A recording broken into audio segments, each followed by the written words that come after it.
We were young until we weren't, but the books stay the same.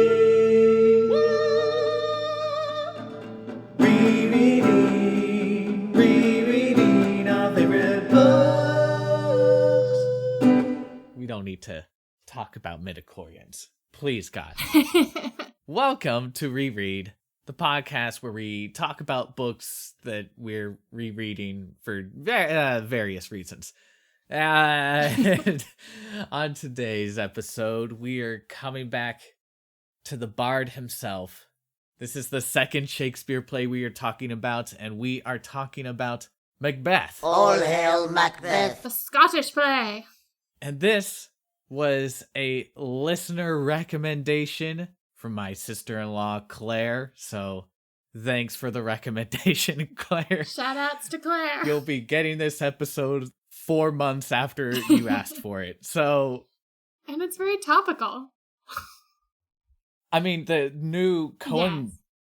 I guess it's just one Coen brother just worked on it. So it's the Coen brother adaptation came out, which these last 2 weeks, I have consumed Macbeth in so many ways. I have read Macbeth. I have listened to Macbeth. I listened to an audio tape version of the play. I watched the new adaptation. I am Macbeth at this point. My apartment has turned into a bog. These 3 witches keep bothering me. It's a whole thing. So should I take that as you are pro Macbeth? The play, not the character. You know, it's a funny question because I do remember, I actually don't remember reading this for school. I have no memory of what that experience was like. The memory that does stick out for me is that the theater group at my high school did an adaptation of Wait, Macbeth. Casey, I'm so sorry to interrupt. This is so funny because my first exposure to Macbeth was my high school doing a theater production of Macbeth Oh, fantastic. when I was in 11th grade. What was your experience like with that Macbeth? No. What do you Finish mean, up no, and no, then no? I'll... All right. Obviously, it's a high school production, so there were certain limitations. And I think one interesting thing, and I'm going to be talking about this because in terms of the play itself, it's far from my favorite Shakespeare play. And even on this reread, I felt very mixed. There were some really, really amazing bits of it, and then there are just parts that I could not care less. But I do think that Macbeth as a play is so open for interpretation. How do you play the character of Macbeth? How do you play the character of Lady Macbeth? How do you represent this world of Macbeth? Because the world is like very creepy, boggish, and there's like vibes of Beowulf, but it also feels very dreamlike. It's a very confused play, and not in a bad way. There's just a lot going on, and there's a lot of inconsistencies with what's happening, with the characters themselves, with the sense of time pass. It feels fitting given that Macbeth is a very confused person. So it's fun to see how people interpret. And one thing that stuck out to me of the high school adaptation is that the actor who played Macbeth played him as a coward. And it worked. It worked really, really well.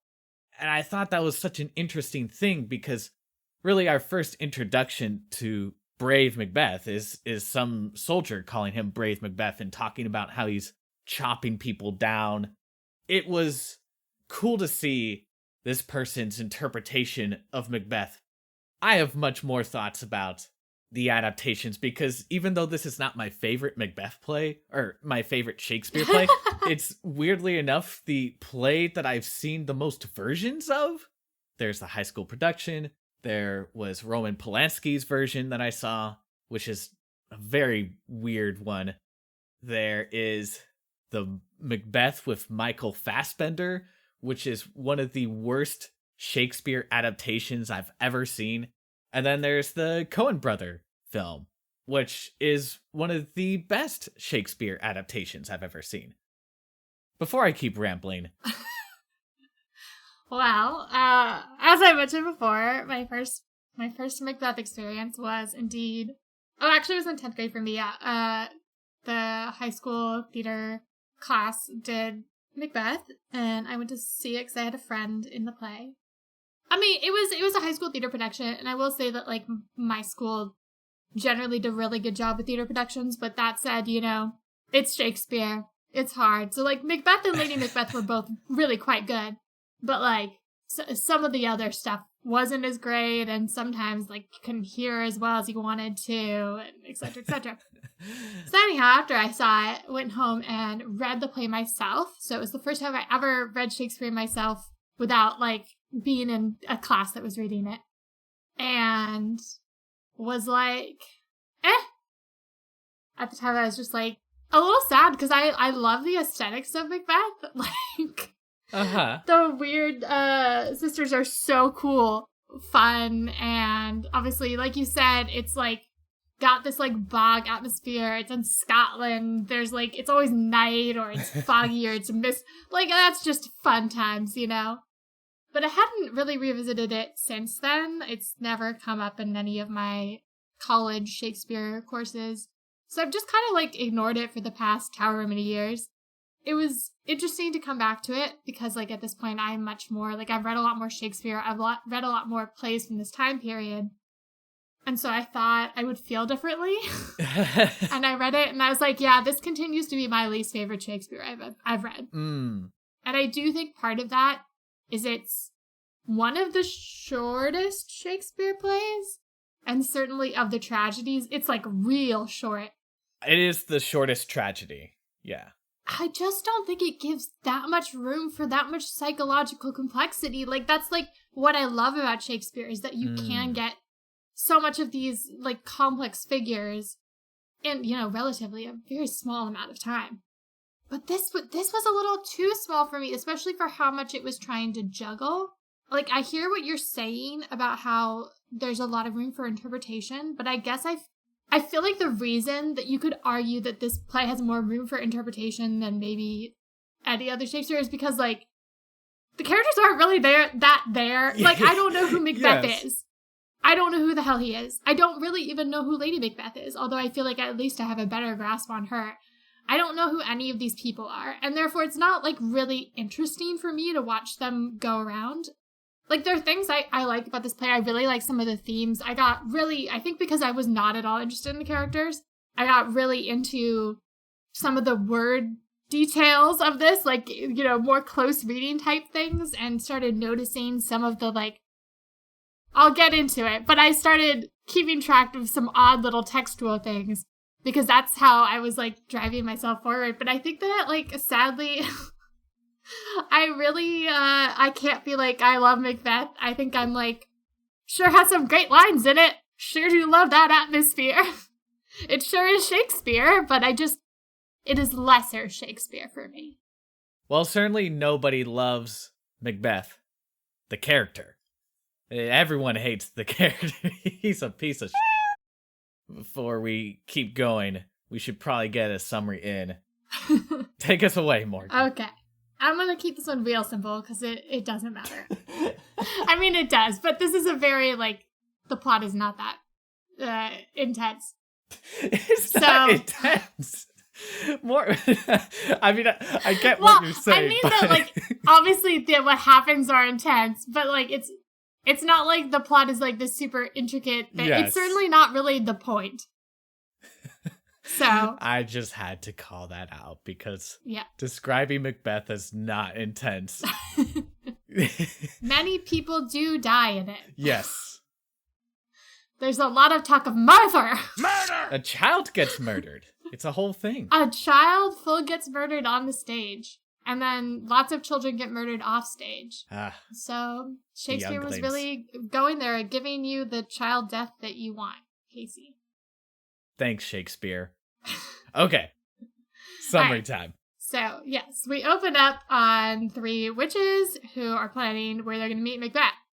Then we cut away to King Duncan of Scotland with some of his men, his bros. And he's putting down, well, not him himself, but his men are putting down some rebellions that have popped up. And the person who is doing the bestest job of dealing with these rebels is none other than brave Macbeth, who, yes, as you noted earlier, full on, I just have to say this word because this was such a great line. Macbeth unseams this guy from knave to chops. I just love the use of unseams. So Duncan's like, yes, Macbeth. Okay, I'm going to give him all these titles, all this glory. He is my dude. You guys go tell him. We pop over to Macbeth and Banquo, another of the lords of Scotland. And they're riding along when they come across the witches. And the witches are like, hey, Macbeth, you are going to be the Thane of Glamis, the Thane of Cawdor, and you're going to be the King of Scotland. And Banquo's like, wait, enough about Macbeth. What about me? And they're like, Banquo, you ain't ever going to be king, but you're going to be the father of kings.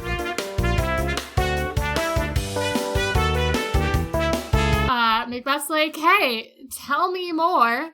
And the witches are like, nah, and they peace out.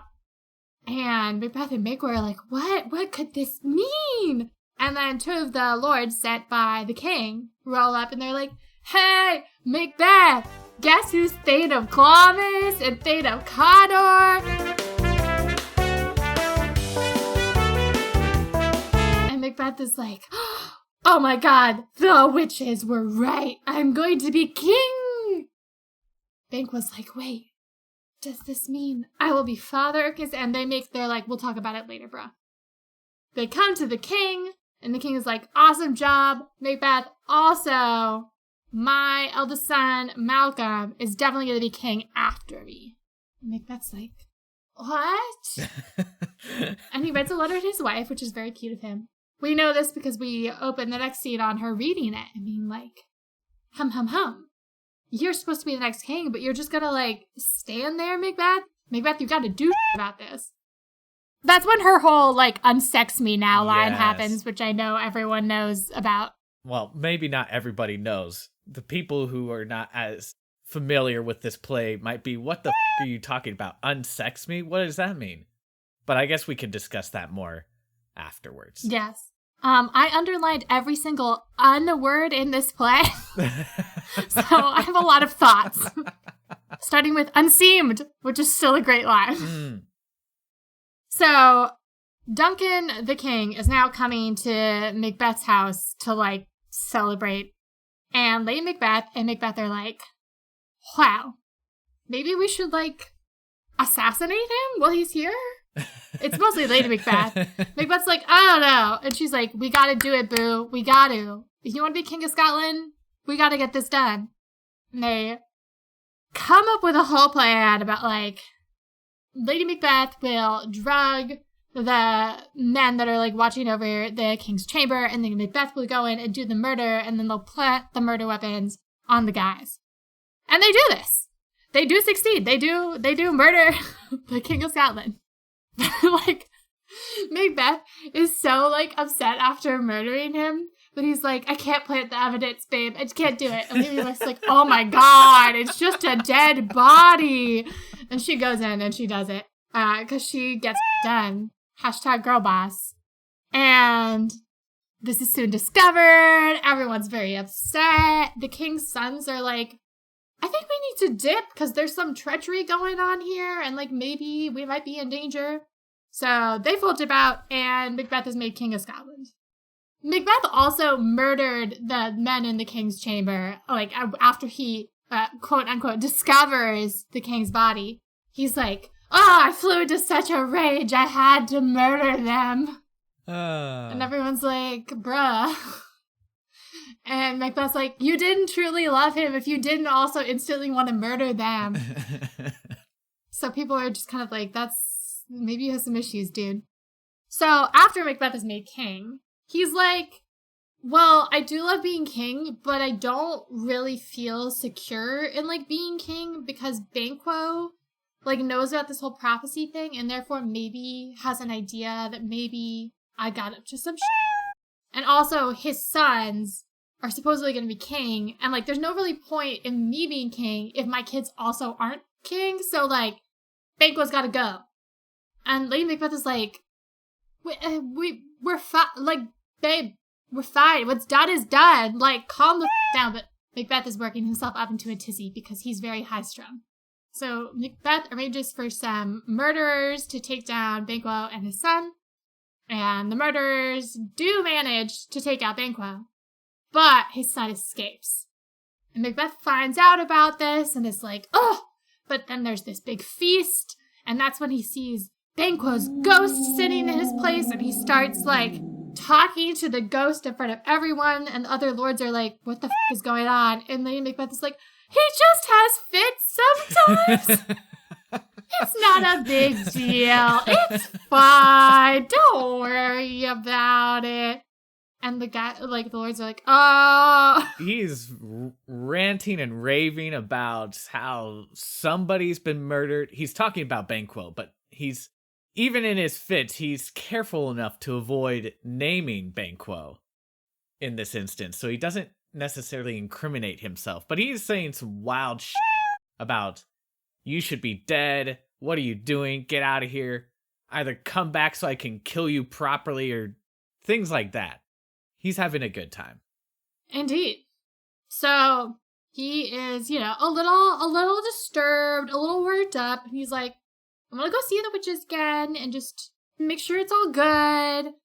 Like, there's this whole interlude with the witches where, like, Hecate, the goddess of, like, witchcraft, is like, why did you do this without me, witch people? I should be involved. Why are you helping out Macbeth? Blah, blah, blah. But it's also, like, not important. So Macbeth goes back to the witches and is like, give me some more prophecies. I need them. And they tell him, beware of Macduff, but they also tell him that no one born of a woman will be able to harm him, and also that he will be totally fine until Birnam Wood comes to this, what's the name of the hill? Dunsinane? Dunsinane? Dunsinane sounds right. We're going to go with that. Dunsinane Hill. Yeah, so he's like, trees can't move, and all men have to be born of women, so I'm totally fine. I'm immortal. I'm great. But then they also tell him that they, like, show him the future kings of Scotland, and they're all, like, clearly related to Banquo, and he's like, that's an issue. Boo. Boo boo. I would say that they're not necessarily the future kings of Scotland. Yes, they are kings. They are kings in general. The countries they're kings of they go unnamed. Yes. Some of these kings will be kings of multiple countries even. Yes, you are correct. They still become kings of places, and I think he's certainly still worried that one of those places is going to be Scotland. Yes. So Macbeth also finds out that, not from the witches piece out at this point. He then finds out that Macduff has fled to England, which is where also Malcolm, the old king's eldest son, has also gone. Macbeth decides to go to Macduff's castle and kill everyone, because why not? That at this point, Lady Macbeth has gone mad. This is like out damn spot time. She has almost all the really iconic lines in this play, and good for her. So yeah, she's walking around being like, blood! And so the people watching over her are like, this is really suspicious. It's like really suspicious. In England, Macduff is with Malcolm. There's this whole conversation that is really weird between Malcolm and Macduff that maybe we can talk about, because I was just like, this is the weirdest little conversation ever. But they have a little combo about whether or not Malcolm would be a good king of Scotland. And then Macduff finds out that his wife and children have all been murdered. And I will say, I will give Macduff, well, and this Macbeth, this whole play, that, like, the way Macduff reacts after finding out that, like, his wife and all his children have been murdered is actually a surprisingly good depiction of that sort of shock. Yeah. Because he keeps being like, and my wife too, and all my children, and my children, and my wife. Like, he keeps, like, he can't believe it. It was probably the most emotionally moving moment in the play for me. After that, Macduff is all fired up to take Macbeth down. So they head back to Scotland, where they come up with this whole scheme of going through the wood and each person, like, taking a branch to, like, which is how the wood ends up moving to the hill. I'm like, there's a reason why Tolkien hated this. It is the dumbest way to fulfill this prophecy. We can talk about how the prophecies are fulfilled, because Shakespeare could have I like done the one better. with Macduff. But yeah, I was thinking about Tolkien when I was reading them, because he ends up doing sort of variations on both of them in Lord of the Rings, in my opinion. We should clarify for people, the Ents were inspired in part by this prophecy in Macbeth. Basically, Tolkien was pissed off that the trees didn't actually move, or Shakespeare didn't find a better way to fulfill this prophecy. So he's just like, I'm going to make walking trees, and I'm going to make them walk to destroy a f***ing kingdom. And then obviously the whole Witch King Eowyn thing. Right. You know, no man can kill me.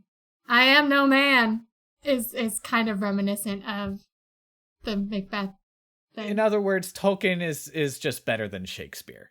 Which maybe that's a hot take. I don't think it is. Anywho, Macbeth, on the eve of battle and everything, Macbeth finds out, one, that his wife has killed herself. And two, he finds out that, like, the f***ing trees are moving, supposedly. And he's like, what? What? And he's like, but I'm still cool. I'm still cool. Every man has to be born of a woman, so I'm fine. I'm fine. The battle begins. Fighting, fight. And Macduff and Macbeth end up facing off.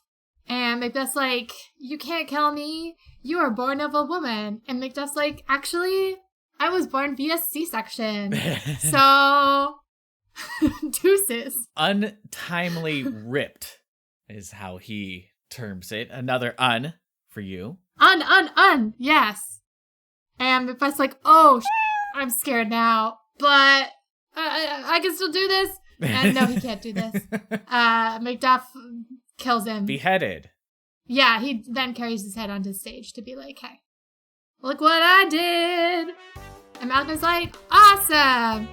I'm gonna be king now.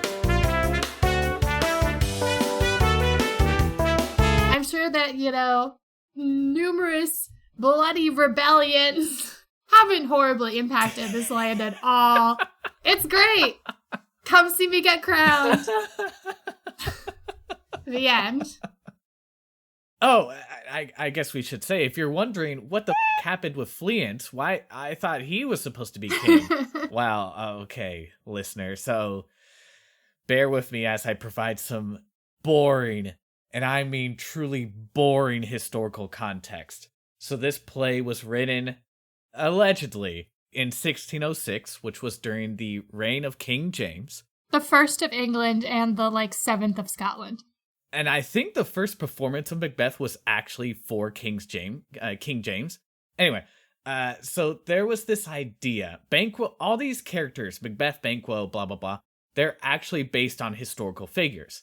And there was this notion at the time, which I think has been proven to be false, that King James was a descendant of Banquo.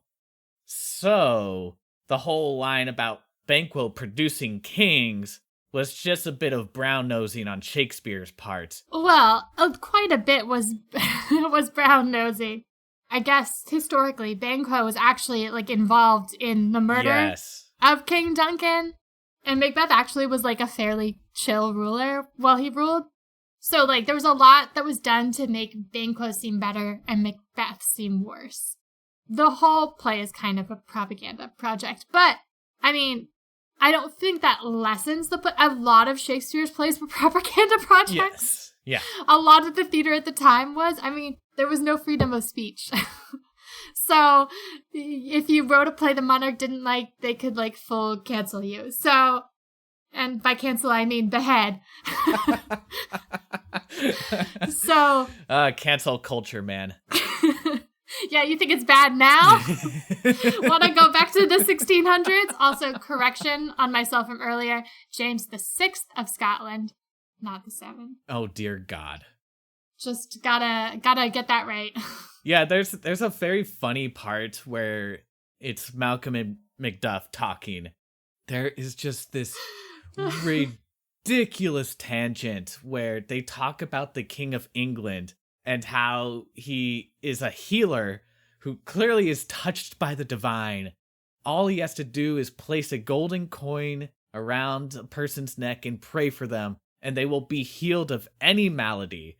Oh, Shakespeare, you've gone a little bit too far. I know you want to be in the good graces of the royalty that you're presenting this play to, but that's just, yeah, too far. That whole conversation is weird. Because, like, then after that, it's like in that same scene, right? Where after that, there's the part where Malcolm's like, would you want to put me on the, throne, even if I was so lustful that I just, like, couldn't stop myself from banging every single woman? And Macduff's like, oh, that's fine. There are always plenty of willing women for royalty. And Malcolm's like, oh, but I'm also, like, really, really greedy. Would that be fine? Macduff's like, well, certainly you'll be like, have enough as king. And then Malcolm's like, I don't know. I have, like, literally no good qualities.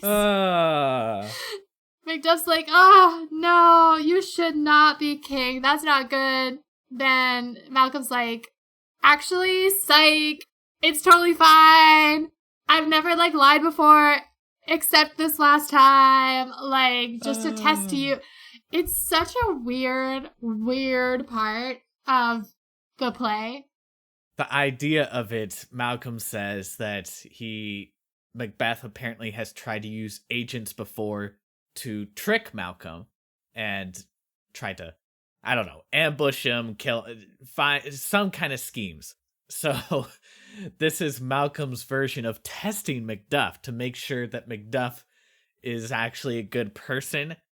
If after saying, I am all these bad things, and Macduff is like, yeah, whatever, just come along, then Malcolm might get suspicious and be like, oh, you're not actually a good guy after all, because a good guy would be like, no, you.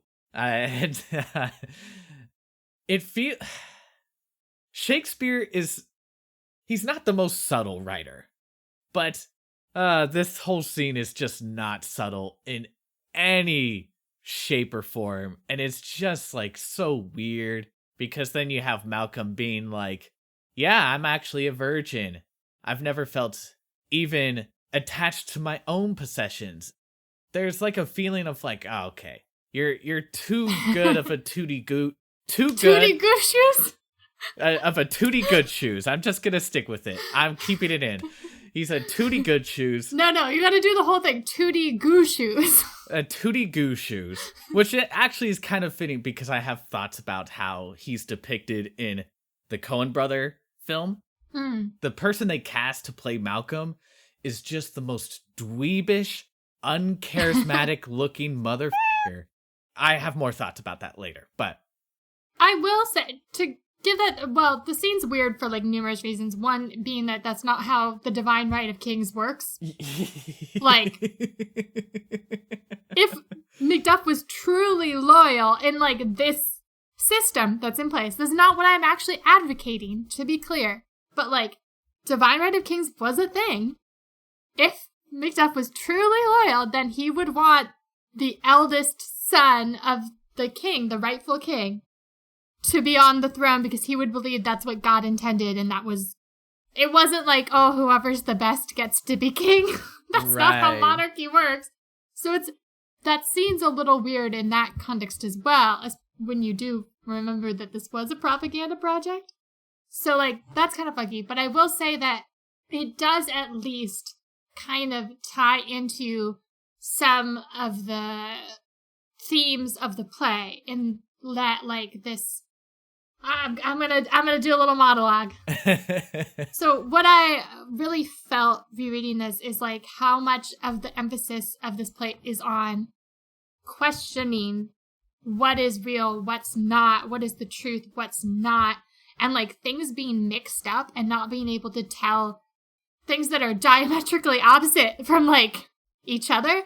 So like the first 4 scenes of this play open with questions, and like I would not be shocked if there are more questions in this play than, like, well, proportionally, because it's a really short play. Yeah. Than other Shakespeare plays. Because there's so many questions in it, period. And there's a lot of times where the characters are talking about 2 things that are opposite being true at once. So, for instance, Macbeth's very first line is, "So foul and fair a day I have not seen." Foul and fair are about as far apart as you can get from each other. But that's kind of the entire, like, play. That's what characters are grappling with the whole play, is these 2 things being true at once. Macbeth also saying that the witch's words, they cannot be good, but they cannot be ill. And I'm sure I'll come across other lines I underlined that have this. But I think that that's part of why I started noticing all the unwords, is this sort of like things being opposite, things being undone constantly. There are so many unwords. There's at least 1 per scene, I think. There's a lot of unwords. And there's also a lot of emphasis on nothing and knowing or not knowing the self. I love this line. Lady Macbeth says, "What's done cannot be undone." But like I said, the entire play is like so concerned with undoing. Yeah. I have so many thoughts about that line in particular. It's such a good one. There are some real good lines in here. Like, I'll give it that. I mean, obviously, like, my favorite line, the line's great, but it's also, I love it because it's, has other meanings for me, but, like, the whole, it's a tale told by an idiot full of sound and fury signifying nothing. Great. Also, Faulkner. Woo! For people who don't know, there's a William Faulkner book called Sound and Fury. It's one of Morgan's favorites. The title is directly inspired by Macbeth. Yeah. Oh, here's another line of opposites. "Fathered he is, and yet fatherless." Those sort of lines are all over the play. And then another emphasis that I noticed, of course, is the idea of manhood and what it means to be a man. There are so many times where someone is like, "Are you a man?" There are so many lines like that. Of course, there's Lady Macbeth asking to be unsexed so that she can rid herself of femininity to, like, presumably take on more masculine traits. Lady Macbeth also tells Macbeth that he's been unmanned in folly. It's just like, I do really love the just layer upon layer upon layer of confusion and sort of entropy that exists within this play. Despite that, I still really struggle with the fact that, like, I don't know any of these characters, but the themes are fun. The themes are really fun. I hear what you mean about the play, like, wanting to know more about Macbeth, but it services the theme so well to have Macbeth, like, the first thing we're told about Macbeth is that he's brave. And then when we actually see him, he operates like this wishy-washy, cowardly schemer. There's a line about how, from Lady Macbeth to Macbeth, about how he should have the appearance of a flower, but be the serpent underneath it. And there is something about the fact that he hires assassins to kill Banquo. Like, this is brave Macbeth to go after Macduff's defenseless family. It feels weird. It feels unsettling. But before I continue, I had an idea about that scene with Malcolm and Macduff and why it's so weird. Yes. Because I think part of what's going on is that for the play to work, Malcolm has to establish his legitimacy as king. However, you can't make him too legitimate because then you perhaps maybe suggest that King James, you might be questioning his legitimacy a bit. So you can't have the divine right involved there.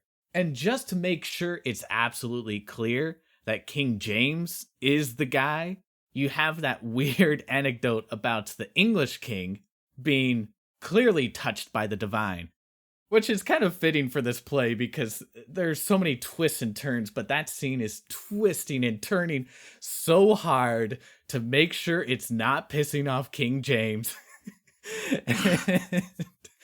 It's so funny. But the idea of manhood in particular is so interesting to me. Or actually, to go back to my previous thought, what I was fascinated by is this kind of contrast that's being played between Christianity and paganism. So in that opening monologue about Macbeth, there's this weird reference to Golgotha, which, if you have read your Bible, Morgan, that is the the site where Jesus was killed, was nailed to the cross and died. The suggestion of the line is that Macbeth went into the battlefield with the intent of creating a scene so infamous, so brutal, that it would match up with the death of Christ himself, which is very weird, very, very unclear what's being said. And then there's like all these contradictions taking place when the body of Duncan is discovered by Macduff. Macduff first describes it as, he describes Duncan's body as God's temple. But then like 2 or 3 lines later, he says, go into the room and look on that Gorgon yourself. And a Gorgon is, well, it's Medusa. Medusa's one of the Gorgons, yeah. Yeah, they're kind of creature that can turn you into stone if you look at them. Yeah, and he says the sight would turn you to stone to see it, which is why it's a Gorgon. It makes sense in that context, but it is still weird that we're jumping, without any rhyme or reason, jumping back and forth from Christian imagery to pagan imagery. And there's like this kind of feeling of human because one of the famous lines in this play is, Macbeth is having doubts about whether he should go through with killing Duncan, and Lady Macbeth says, screw your courage to the sticking place. The idea of the sticking place, it could refer to a target. It's like for, I guess, archery. But as I was researching Macbeth, I discovered one thing is that sticking is actually a term used in, I guess, butchery. It describes the slaughtering of animals by like cutting their throats. That's what Macbeth is doing to Duncan. He's slaughtering him like an animal. Also kind of like cannibalism, because there is an image later describing Duncan's horses and how they've apparently gone mad. And it's just randomly thrown in there that apparently the horses ate each other. Yeah. And just before that, there's a line about a falcon towering in her pride of place was by a mousing owl hawked at and killed. Yeah. All these elements that are like, it basically comes down to who is Macbeth. And I think this is why the play is so much fun to adapt. Macbeth is brave, but he's also a coward. He's also very passive. There's suggestions that it's kind of Lady Macbeth driving him at first, but then there are times where he's like really involved in the scheming and is just so confused. It is such a confused play. Like thematically, that is so cool to see that. I mean, there's literally a line from Macduff. I think it's Macduff. Confusion now hath made his masterpiece. In freaking deep, which is interesting because like the history of this play, like you said, it's the shortest of his tragedies, and there is some suggestion that some scholars believe that this actually might be an incomplete version of the play that we have, and that there are chunks of it missing, which would make a lot of sense because, again, there are just a lot of characters that aren't really cemented. But then there are like scenes, you brushed over it in the summary, rightly so, the scene with Hecate. Yeah. Some scholars believe that scene was added later. Yeah, by Thomas Middleton. Yeah. It feels like it's there just to be clear. These witches are bad. It's like, okay, well, that wasn't ever in doubt, really. But my point being, the play feels incomplete. And ironically, in a way that services the play, again, it's just a confused mess of who these characters are. What is their goal here? Obviously, Macbeth wants to try to hold on to power, but he's not thinking through anything. And Lady Macbeth isn't thinking through any. Well, Macbeth, I think Lady Macbeth puts a little more thought into it than Macbeth, but there's no like central purpose holding everything together. It's just very ad hoc. And I feel like that adds to the whiplash of these scenes. It's so funny. Macbeth keeps doing this thing of like, okay, I need to kill Banquo just to ensure that I'm safe. And once Banquo's dead, I'm okay. Then Banquo is killed. And suddenly Macduff becomes the new public enemy number one for some reason. There will never be a time where Macbeth feels fully secure in who he is. Because even when he's given the prophecy that like, no man born of woman will kill you, and he's like, oh, then I'm completely safe. But just to be sure, I'm gonna kill Macduff anyway. And it's like, what are you talking about, Macbeth? I mean, I think that, to Shakespeare's credit, there is like a whole theme of Macbeth not knowing himself in the play. Like, he literally says, to know my deed, 'twere best not know myself. Which, like, yes, it obviously means it'd be best not to know about the deed himself. But it's also got that other sort of insinuation baked in there. Then he talks later about when he's telling about why he has to kill Banquo. He's like, to be thus, he means king. To be thus is nothing, but to be safely thus. But also, again, baked in there, to be thus is nothing, to be himself is nothing. And there's, this theme of Lady Macbeth talks about how knots had all spent. I do think at least Shakespeare put some thought into the concept that, like, Macbeth just doesn't know himself or want to know himself. And then when he's king, there's a line from one of the lords talking about Scotland. It says, a lost poor country almost afraid to know itself, which, of course, the king reflects the state of the land, is just like another common theme in works of this time. On the upside, at least I feel like Shakespeare was doing this semi-intentionally. Like, even if there are scenes missing, I feel like the scenes would maybe make some of the things that happen make more sense. Like, we would get more about how, there's some lords that we see, like, chilling with Macbeth, and then, like, 2 seconds later, they're like, he's a tyrant. And I'm like, what has he done he got a little bit crazy at a banquet. Like, we don't really get to hear about what he's doing that's so tyrannical.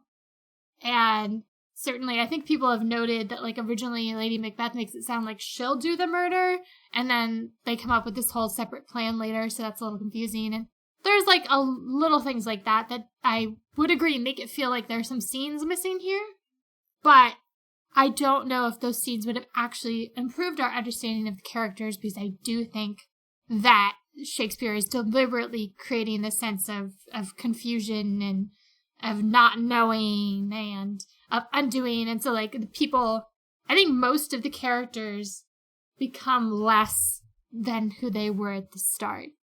We get, like, the longest monologues from Macbeth in the beginning. Not that he doesn't monologue later, but, like, I think that he becomes less. Lady Macbeth certainly becomes less as she goes insane. And maybe I'm giving Shakespeare too much credit. But I'm inclined to give him a lot of credit and say this is intentional and not just a product of the omissions. That said, I still dislike it as a choice.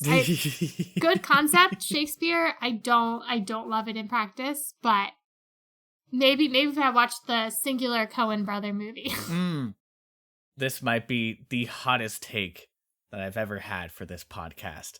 Oh, wow. I don't think Shakespeare is as much of a genius as people like to say he is. I think in the same way that Star Wars is heralded as this masterpiece, and then people turn to George Lucas and say George Lucas is clearly a genius, but then you actually dig into the history of Star Wars and discover a lot of it was by accident. They were happy accidents. And to be clear, all creative processes, there are accidents that just work out really, really well.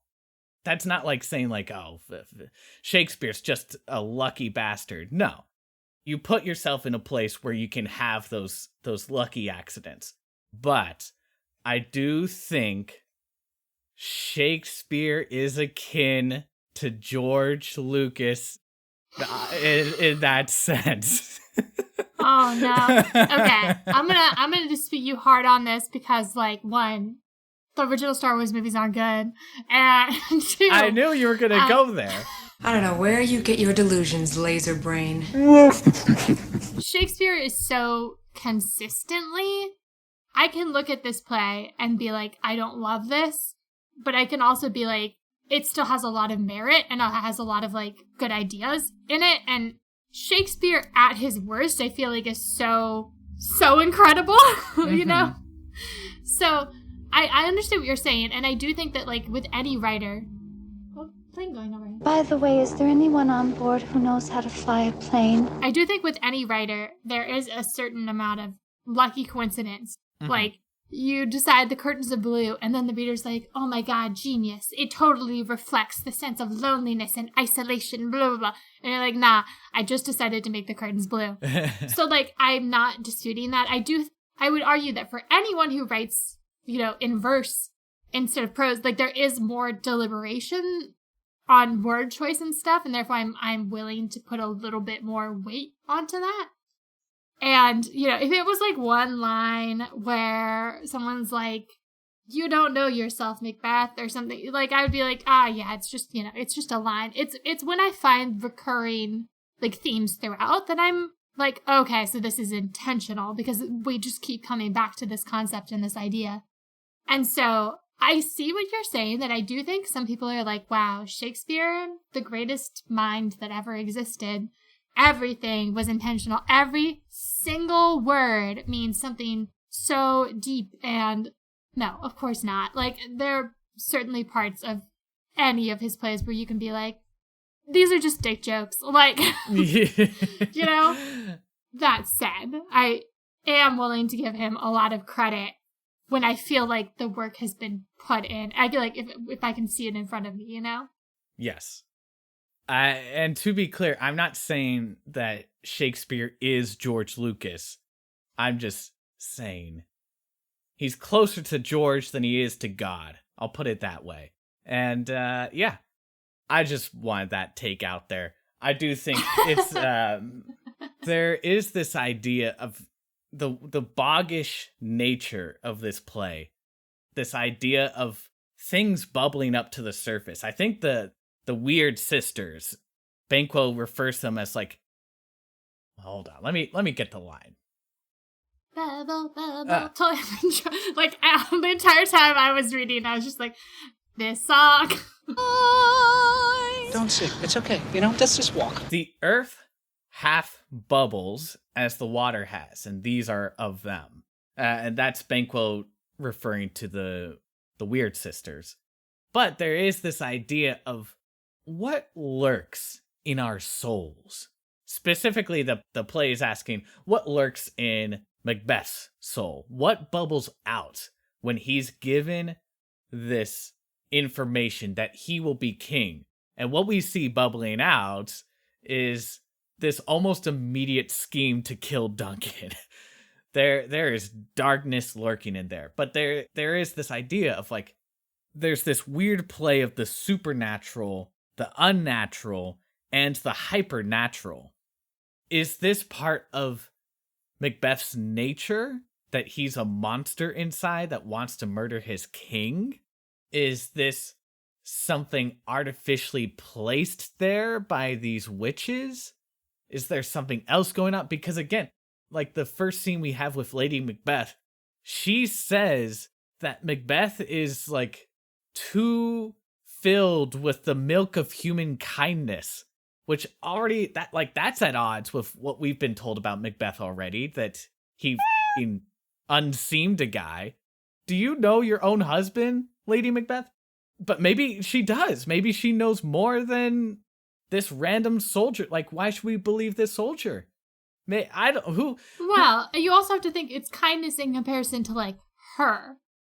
Well, yes, because she does have a line about how this is probably the most brutal line in the play, where Macbeth is having his doubts about going through with the murder. And Lady Macbeth is like, I have nursed babies, but if I felt the way that you did and I had a baby that I was nursing, I would bash its head against the wall and murder the out of it.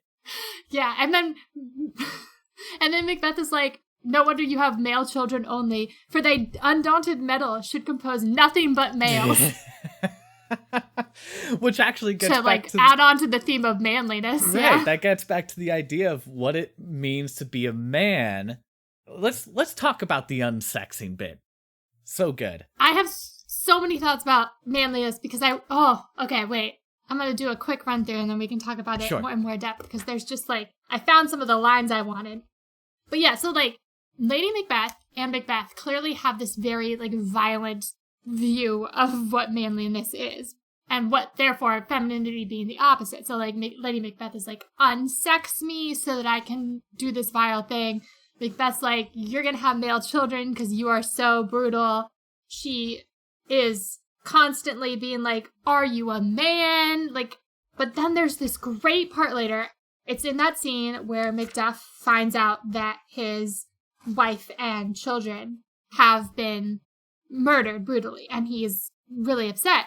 And Malcolm's like, let's get some revenge then. And Macduff's still kind of, like, grieving and processing this. And Malcolm's like, dispute it like a man. And then Macduff says, it's so good. I shall do so, but I must also feel it as a man. Oh. In contrast to everything else in this play, Macduff, like, does the anti-toxic masculinity thing of being like, I need to feel as a man the loss of my wife and children. Like, it's not unmanly to feel this and to have this grief. And, like, I'm not just gonna go straight to, like, I'm angry, I'm getting revenge. Like, I need to feel this. That's why I do feel like at least the showdown of Macduff and Macbeth in the end, which is just kind of like, but, like, there is at least, you feel like these two different versions of masculinity are dueling with each other. It's Macbeth's very toxic version, and Macduff, who isn't that much better, but at least is like, my wife and kids died. I'm gonna feel that. Yeah. All right. I just wanted to talk about that line. Sure. While we're here, I'm going to throw in some lines as well, because I think, do you actually discuss Shakespeare if you don't mention queer coding at any point? No.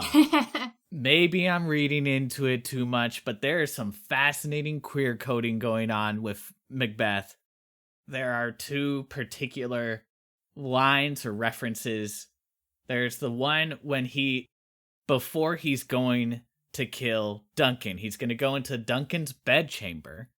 He has this line about the wolf who howls his watch, thus with his stealthy pace, with Tarquin's ravishing strides, towards his design moves like a ghost. And if you're wondering who the heck is Tarquin, well, that's Grand Moff Tarkin, obviously from Star Wars.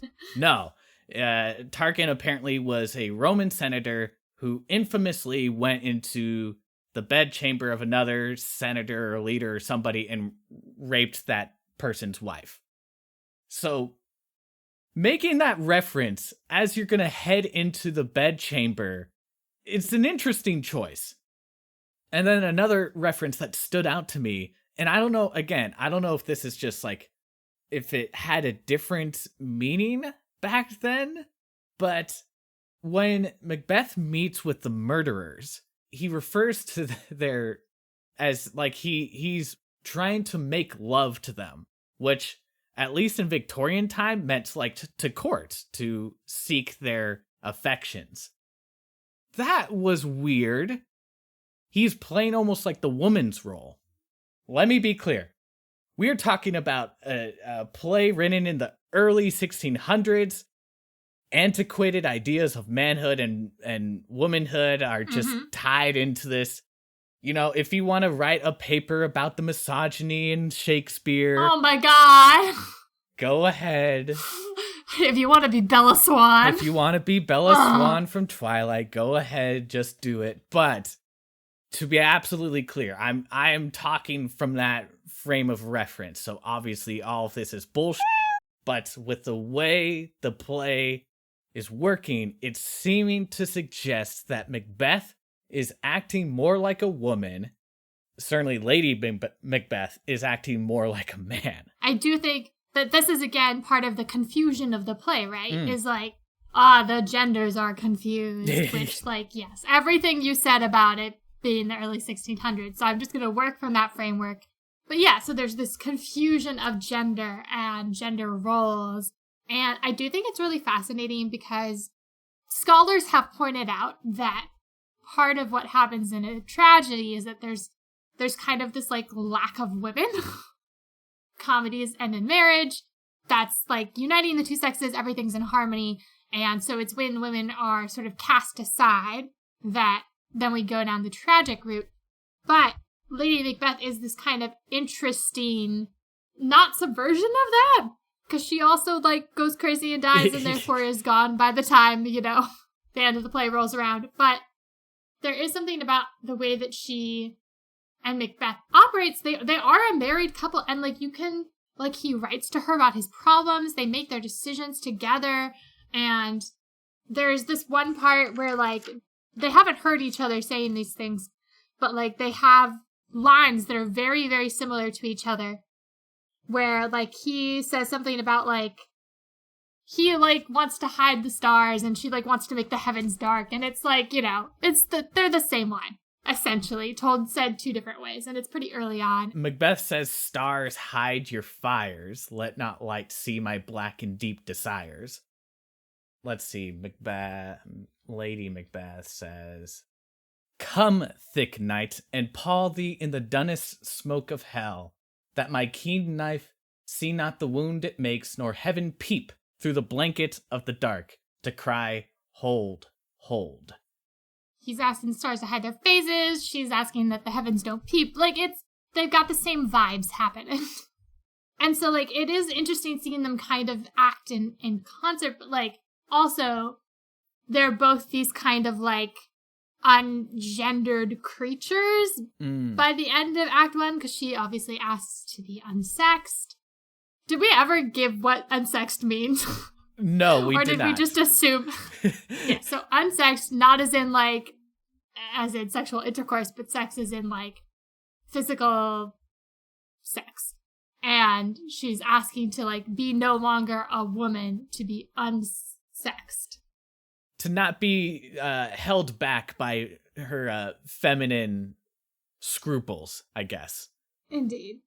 It's so funny. I have a giant Shakespeare Bible that like at the bottom of each page like defines a lot of words or phrases to like help if you need it. And I just thought I would check to see what they said for unsexed. And I guess I just assume the line is famous enough that we all get it by now because they didn't bother, which is funny. But anyhow, yeah, so she's unsexed. Like there is this constant question of like whether Macbeth is a man. Mostly by her, to be fair. Well, there is a kind of like suggestion because they don't have children. Yes, they do. One of them gets murdered later on in the play. What are you talking about? Did I completely misunderstand? But I'm pretty sure that's her kid who gets murdered. Well, first of all, we know they've had children because she talks about how she's had babies. No, because Macbeth says he has no children. So it's not clear. What do you mean, no? Oh, wait, never mind. Okay, yes. Now we're confused. Oh, God, the play has infected us. No, you're right. Of course I'm Yes, Morgan. I was mixing up another child that gets murdered with one of theirs, but you are right. That is Macduff's child that gets who gets murdered. Yes, but you are right. Macbeth's children have clearly died before the play. Yes. The point I wanted to make, there's this idea of barrenness. The fact that Macbeth has no children, he refers to a barren scepter, and a scepter is very phallic if you want to take it there. Yeah. Lady Macbeth says, knots had all spent, which, like, you can take that how you want to take it. Indeed. And it's unclear. Is Macbeth impotent? Does he need a prescription for ED? Is Lady Macbeth murdering all their babies? Right, like, there's something unnatural about them, so of course they theoretically would not be able to produce children. So they have to go through this conniving way to find power for themselves and to try to keep it, but it's obviously hopeless. And this is also kind of like an antiquated idea of passing your line down. Macbeth is very concerned about how he's done all of this, but really the only people who will benefit are Banquo's issues, I think that's the word they use. And that, like, the idea of legacy passed through your children is an important thing. Well, it's like you live on through your children, which is, like, honestly something people today still think. So it's not really, I mean, it's antiquated as in, like, people should get over it. Donate to the children's fund? Why? What have children ever done for me? But, like, it's not antiquated because people today are still like, if you don't have children, then what has it all been for? Right, because the famous the final monologue about it is a tale told by an idiot, full of sound and fury, signifying nothing. Macbeth has done all this, but for what? No, he has not benefited from it. His non-existent children have not benefited from it. What is it all for? It's meaningless without the children. You gotta have the children. And to be clear, this is his monologue that happens right after he finds out Lady Macbeth is dead. It is indeed truly impossible to have children, because the lady involved in this equation is dead. So, sad day. But yeah, and it's like both of them also go insane. They're basically the same character. Lady Macbeth isn't given a name. She is just referred to as Lady Macbeth. And in some ways, she is just the lady version of Macbeth. But it's weird because it's almost like this is their Faustian bargain. They have chosen to be unsexed. And the irony of it is that they want children.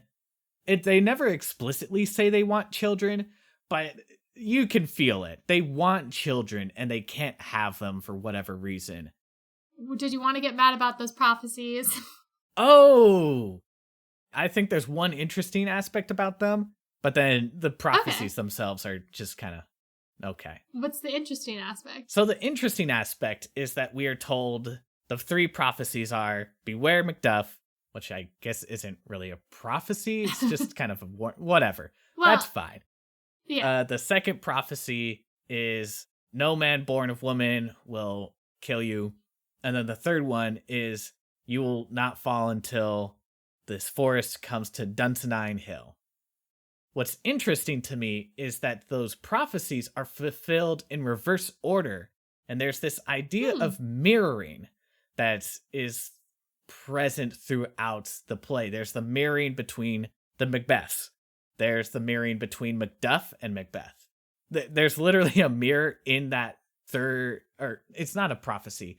When Banquo's descendants come out, one of them is holding a mirror that supposedly shows even more kings. So first the forest comes to Dunsinane Hill. Then we learn that Macduff is untimely ripped. And then finally, beware Macduff is, I guess, fulfilled technically. And it also ties into this idea of unraveling. So that line that Lady Macbeth has about what's done cannot be undone. But there's like a play on words there, because we're literally seeing these people come undone. Lady Macbeth is losing her mind. And there's this kind of way that the threads are spun in that moment where we have the three prophecies and then they come unraveled. And by the end, the whole thing is undone. Macbeth is dead. His kingdom is over. Yada, yada, yada. Everyone dies except the people who should be in power. That's my interesting thought about it. Otherwise, I don't really care for the no man born of woman prophecy, because I think it's like, okay, like C-sections don't count as being born from what? Okay, it's fine. I guess not. He didn't technically go through the birth process. Yes. He was not born. He was just ripped. Tell the mom in that instance that she did not give birth to a child. It's like, okay, well, buddy. Less so in the 1600s, where like most of those people the women would just be dead. Yes. I understand. Yes. I think for the 1600s, that's a fun little prophecy. I do think that, like, to kind of go with your earlier discussion of like paganism versus Christianity, I mean, there's something very Greek about fate and prophecies in this play. Obviously, in that, like, Macbeth kind of creates his own doom, really.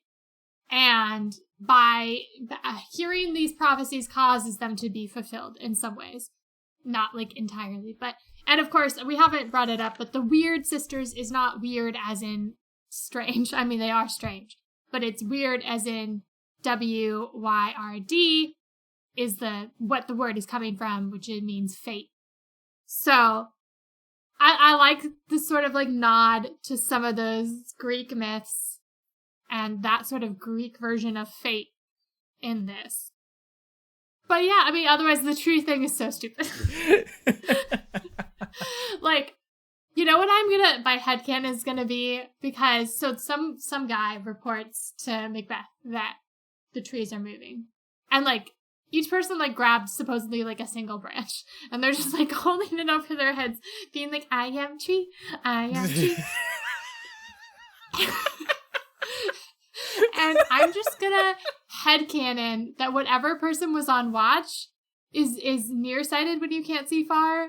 Whatever the version is that, like, they have bad vision, glasses weren't as much a thing in that day and age. Certainly not for the guy you've got watching. You're on the walls. So he's just like, these blurry green things from the forest are moving. They must be trees. As someone who can't see far, if I went out without my glasses, that's exactly how I would interpret things. So, in my mind, what would have been a more practical resolution for that prophecy is if they had built their siege weapons or just their weapons from trees in that forest. And so, in a sense, the forest is indeed coming to Dunsinane. The witches never said, or I guess the apparition never said specifically they would come in the form of trees. That would have been better. Basically, I'm smarter than Shakespeare is the takeaway. I can remember though. So, for those who don't know, Shakespeare pretty much never came up with his own plots. He was always stealing from someone or something, and that's okay. But I'm wondering if the prophecies are from his source. According to Wikipedia, the inspiration for this prophecy may have originated with the Battle of Droizy. Okay. Even if there was some literary or historical context to explain it, it still just is kind of like a pretty lame. Yeah, you summed it up perfectly. I am a tree. I am a tree.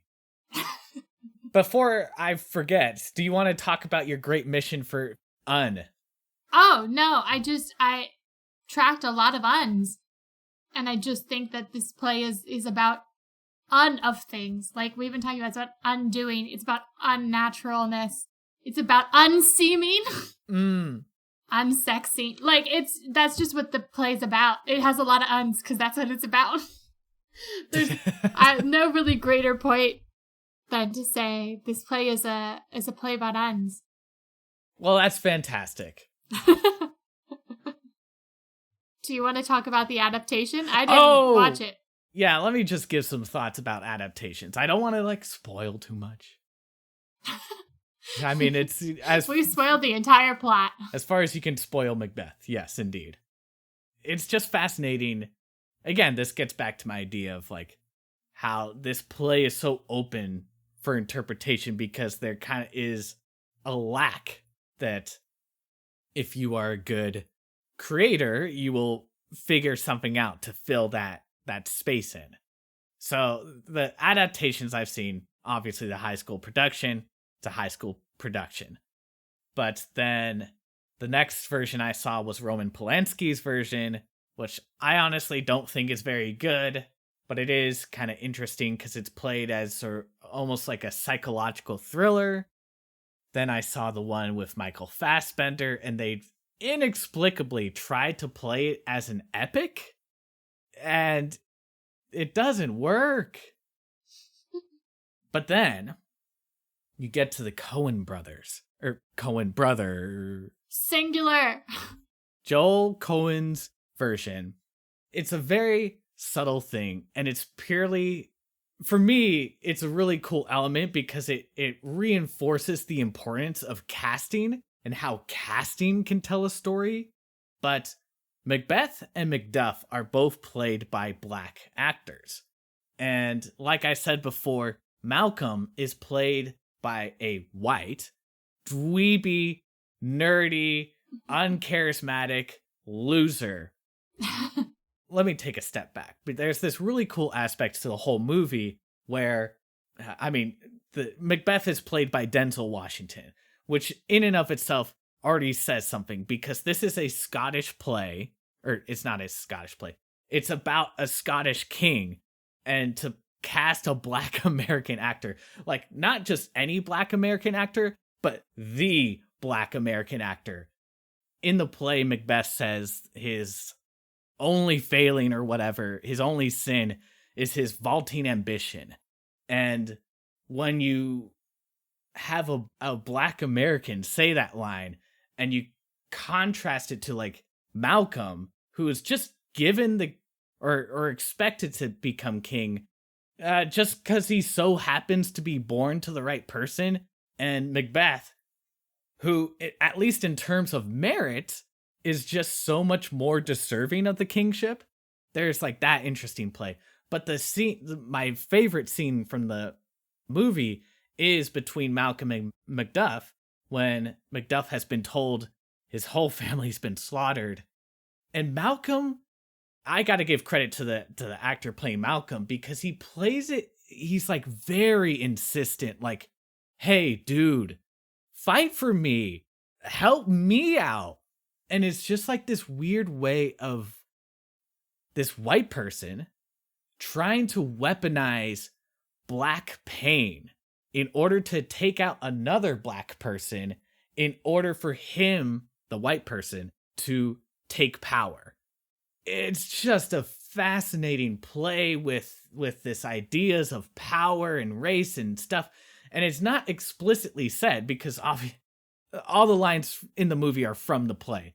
And clearly Shakespeare was not thinking about race relations for Macbeth. Not in Scotland. He has some thoughts about race relations in some other plays. Oh boy. Read Othello. Yeah. Yeah. Some of those. Or Merchant of Venice, or... Ugh. Not great. But the movie is clearly played out as a dream. The architecture is so weird. Nothing makes sense. I highly recommend Joel Coen's The Tragedy of Macbeth, now playing on Apple TV+. What I didn't know is that Frances McDormand had played Lady Macbeth at Berkeley Rep. Yes. And that was part of the inspiration for making this movie. As I found out afterwards, Frances McDormand has been playing Lady Macbeth since she was like 15. Good for her. And the thing is, like, Denzel Washington Denzel Washington's so good because he plays, like, when Macbeth learns that his wife has died, Denzel Washington plays that scene just with utter resignation. And it's just so good. Not that there isn't mourning there, but he literally says, so someone's like, the queen, my lord, is dead. And Macbeth says, she should have died hereafter, which means she would have died shortly. Like, this is not like a, oh no, my wife has died. This is like, oh, well, she would have died in like 2 seconds anyways. You know, like, and I think it's, again, to like contrast him with Macduff, it's like the opposite of that. Like, I must also feel it as a man. There is this sort of like resignation and not apathy, but there's like a lot of nihilism in that speech. Yeah. Life's but a walking shadow, a poor player that struts and frets his hour upon the stage and then is heard no more. It is a tale told by an idiot, full of sound and fury, signifying nothing. That speech is good. It's so funny because this play, it's so short, but half of it I literally could not care about. Anytime Macbeth wasn't involved in a scene, outside of like the very, very small bit with Macduff and Malcolm, I didn't care. Yeah, there's like that weird inserted comedy bit with like... Oh, the porter?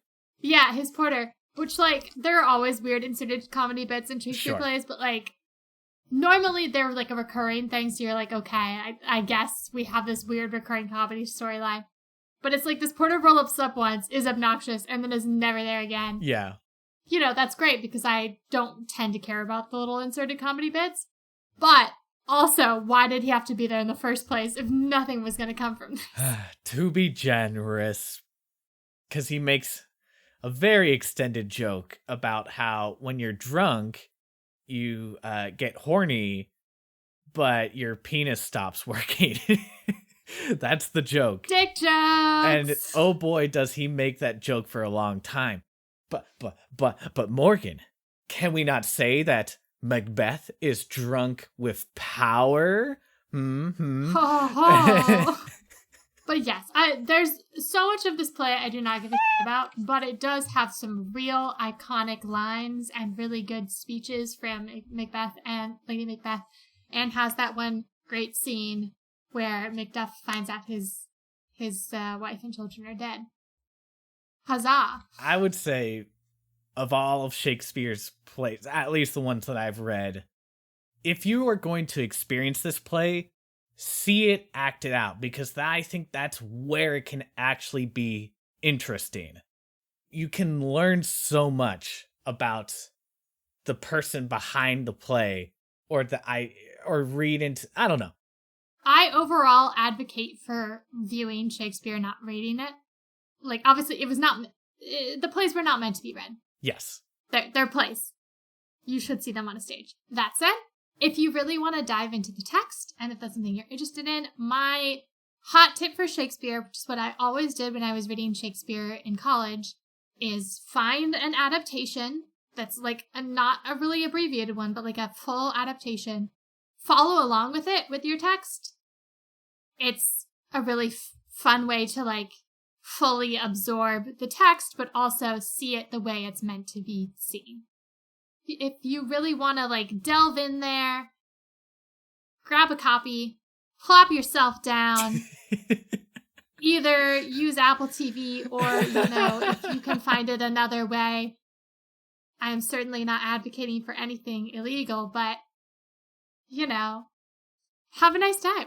If our audience were to watch it illegally, they could simply just say, what's done is done. And nothing bad ever happens after you say that line. So. No. You wouldn't steal a car. You wouldn't steal the kingship of Scotland. Well, this has been, I'm very glad that your sister-in-law requested another Shakespeare play. It's always fun diving into the weeds on these. Unseamed. Shakespeare is fun to dive into. I don't know if you have any final thoughts about the Weird Sisters. Oh, so much fun. In fact, as I found out, our modern understanding of the word weird is derived from this play.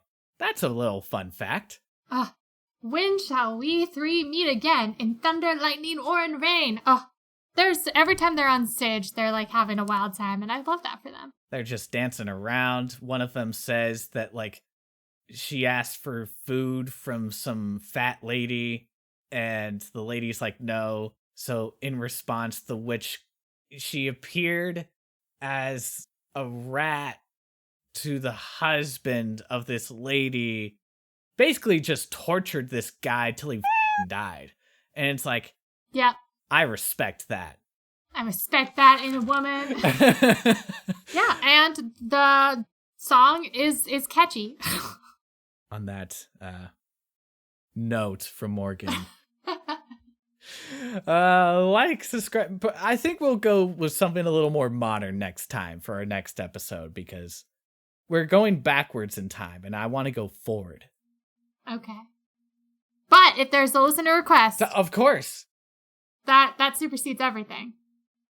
I mean, not really. We hold the power here. But we would love to hear your suggestions. Macbeth was the second listener recommendation so far. And yeah, we would just love more of those. So, hit us up. And until next time, hasta la vista. Bye-bye.